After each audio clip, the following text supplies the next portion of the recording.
What is going on, my broskiis? My name is Toadski, back again, here to bring you guys yet another One Piece Treasure Cruise video. So of course we had this reveal yesterday, last night, and I mean, it is a little bit mixed in terms of what people are thinking, because in one hand, it's like, yeah, it's such a massive shame that we've got 3 legends debuting here, but on the other hand, the actual quality of these characters is so far higher than a normal end-of-month batch, that while, yes, it's terrible we're getting a bunch of legends, you gotta remember, you don't have to pull for these units, and these are normal end-of-month batch characters which are going to be in regular tickets once their Sugo Fest comes to a conclusion. So I think that this is overall a net positive. One thing that is going to be a bad thing, though, is that throughout this event period, throughout the month of April coming up, these characters are going to be very, very good against, like, the PKA, the Treasure Map, the Kizuna, most likely. At least that the next Kizuna to come up is not going to be a Super Boss Kizuna, so at least there's that. But yeah, these characters are going to be very, very good moving forward in this upcoming month, but I do think that these characters are going to be good outside of this month because their design is so good. And I want to take this time to actually go through each of these characters. I don't know if I'm going to split them up or make them into dedicated videos or have them all together, but let's go ahead and start things off with ALBER. This guy is an absolute monster, and the more I read into him, the more and more I actually like this guy. I mean, just the artwork visually, this guy looks great. We haven't seen the special animations yet, so I'm really hoping and holding out that these characters have really, really good special animations.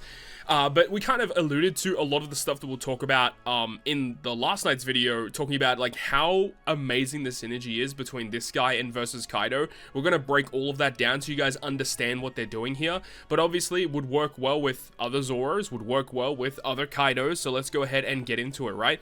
So, let's go ahead and start things off with the Captain ability. So let's have a look at this. The Captain ability of ALBER, obviously he's got the boosting effects, matching slots, all that good stuff. This effect though, reducing 10 turns of Bind and Despair. There actually aren't that many characters that remove both Bind and Despair as a captain. Typically it's one or the other. But the reason why I'm pointing this out is because a lot of ALBER characters in the past, even free-to-play ones that have the Lunarian type of ability in Treasure Cruise, like even the Seraphim have that kind of ability, where they resist a bunch of debuffs on themselves only. So ALBER, the first Legend ALBER that we got, did the same thing. He resisted basically all debuffs on himself. But while that is good in some circumstances, removing stuff for the whole crew is also really, really good. And now this guy, as a captain, does remove it for the whole crew. But what I want to bring your attention to, as I bring up Kaido real quick, because this is predominantly where this guy is going to shine, versus Kaido now has a new best friend. Now, if we go over to Kaido's captain ability, we're going to be here for a while looking at his captain ability, because there's so much here that synergizes. So Kaido's captain effect says that if you have 4 or more driven characters, restore a special cooldown of 10 turns when you're reversed and reduce 10 turns of paralysis. So with the combination of ALBER and Kaido together, you're removing 10 turns of Bind, Despair, Special Reverse, and Paralysis.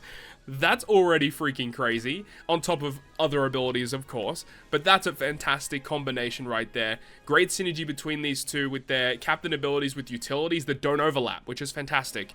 And removing all of those debuffs, in a lot of cases, you just don't have to bring dedicated supports or rare recruits or like crewmate characters that deal with a bunch of debuffs because you're resisting 4 key debuffs by 10 turns automatically. So, like, in terms of, like, key debuffs that you're probably still going to see, you're still going to have to do a special bind in some capacity.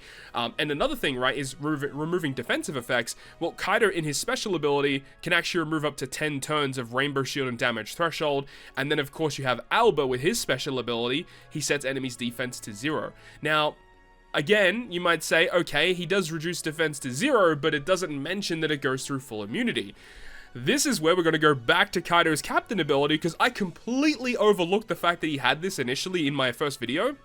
He says that, where is it? If you have 6 driven characters on your crew, allows specials that inflict defense reduction, paralysis, burn, delay, negative, poison, increased damage taken, weaken, and attack down to ignore debuff protection. So if you just got a full team of driven, ALBER's special ability now that does defense to 0 will go through full immunity. And would you look at that, if you've got 5 or more driven characters on the crew, applies a weakened status to all enemies for 1 turn, and that will also go through full immunity if you have a full team of driven characters with Kaido as your captain. So that's already very, very good. I mean, he does remove burn and resilience. Honestly, the resilience is a pretty redundant effect, especially when you look at this, where it says if you got 6 driven characters and the enemy has 10 or more status effects, boost the attack of driven by 6.5, so you get a higher captain ability, and then adds the following effect for 3 turns, where he does 500 times the dex attack to all enemies at the end of each turn. So long as they have those 10 debuffs on their side of the field, you're going to get this. And the thing is this normally is actually really, really difficult to get. However, if we pivot back over to Alba, you got to remember, he sets defense to 0, that's 1 debuff. He applies ignited status, that's a secondary debuff. He then applies a 30% all type resistance to all enemies for 1 turn. Now, this actually counts as each individual color. So you have strength, dex, quick, psi, and int. And then he's got the ability of inflicting weakness status. So Alba by himself already inflicts 8 status effects on the opponent, right? And then you go back over to Kaido, and Kaido has the ability to inflict, if you got 6 driven characters on your crew, remove 10 turns of the defensive effects, and inflict 2.25 times increased damage taken on the enemy that goes through immunity. So that's the 9th debuff. So you just need to inflict 1 more debuff in 1 capacity. And would you look at that? If you look at Kaido's versus ability, he inflicts a driven resistance down. So with Alba and Kaido together on a burst turn, you will have 10 debuffs on the enemy side of the field.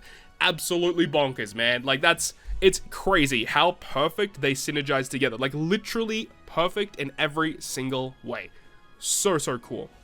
Now, Kaido, of course, with his special ability, has the ability to make your right column tandem, and your left column will get Wano slots, and also you get an attack boost and all that, which is obviously very good, very good. And then if you look at Alba's super type ability, obviously very easy to activate, you just need a Kaido on the crew, and then his ability will change right column slots, including block, unless they're tandem, into Wano, so at least you can guarantee tandem slots still on your crew. Lock the slots as well, so whatever slots that Kaido gave you, you can lock them. Buffing the final tap, obviously very good. But then on top of that, you have a very good final tap that can give you heaps of additional damage. It changes the multiplier of Wano slots to 3.25 as well, so you're just, again, hitting really, really hard. And it's very easily to activate as well, so it's crazy, dude. I can't believe how perfect these 2 characters are together, and I would love to pull this Alba just to test out this combination. And it even goes further than that, bro. Like, if you go like dex driven, and we have a look, I mean, like Lucci Kakumen's kind of whatever, but the one I wanted to pull up, she should be here somewhere. Yeah, Olin, right? So, like, you can have Olin, which can grant you double stacking conditional boost. She gives you an ignited conditional boost. I don't know who else you could apply, but the fact that Alba gives you defense down opens up avenues for defense down conditional boosts. You could potentially run, like, if we go to specials, we go to... who we got here? Like, if we go to a delay status, okay, you got Black Maria and Ulti, which is an option. Increased defense, no, we want defense reduction. So this is talking about Luffy, of course, but like defense reduction, they don't really have a good dex driven unit that does a defense down conditional boost. I think maybe Otama does it with her super type, but I mean, she's not really driven, but yeah, they don't really have a good secondary conditional boost, technically, if you're running dex driven, but I really like this combo. This combo is really, really cool. The only real issue that I see with this is that if you're running it in the sense of Kaido, you can't get this to activate, where if you've got 5 or more slashes, you boost slasher-driven advantageous class effect by 2x, and I think that this ability is going to be something that you would want to activate in terms of a high-damage Kizuna boss scenario. If we're talking about just regular content, this probably doesn't matter. Unless if we have a character like Zoro and Sanji that can change everyone into slashes, this is easily activatable. But of course, this really wouldn't work in the Kaido scenario. But if we get another character that's like Zoro Sanji, but specifically for slasher and driven, then this guy gets even better. But overall, I think that the design of this guy is really cool. The synergies with Kaido is immense, dude. And it's crazy because Kaido's been out for a while now, and he's kind of just been sitting there. He's still a really good unit, but having this to come out and basically be his new best friend is dope, because versus Kaido is a phenomenal character and very, very underrated in my opinion. Definitely good to see those characters get a little bit of support. So I'm really looking forward to trialing this guy out if I ever pull him. Technically, you don't have to pull him. You can just run your own Kaido and then a friend Alba. That's going to work obviously very, very good. So potentially when that drops, I'll try and make a mini showcase with this guy because he just looks so much fun to use. But anyways, that is going to wrap it up for me for this one. I think we'll leave it here for Alba, and we'll come back and we'll look at another Sugarfest exclusive of this batch and see how it synergizes. But man, I think they kind of cooked with this batch. But let me know your thoughts and opinions about this one down below in the comment section. There's obviously a ton of other synergies this character has. Zoro and Sanji can typically work with this guy as well, allowing you to change everyone to slasher free spirit. This guy's a slasher unit. You need slasher units for advantageous class effects, so there are avenues in that regard as well. So yeah, there's just a ton of really cool ways to use this guy. Hopefully you enjoyed the video. If you did, make sure to go ahead and leave a like, and if you want to stay up to date with all the content I post, including more One Piece Treasure Cruise content, make sure to hit the subscribe button down below. On that, guys, I'll see you guys within the next video.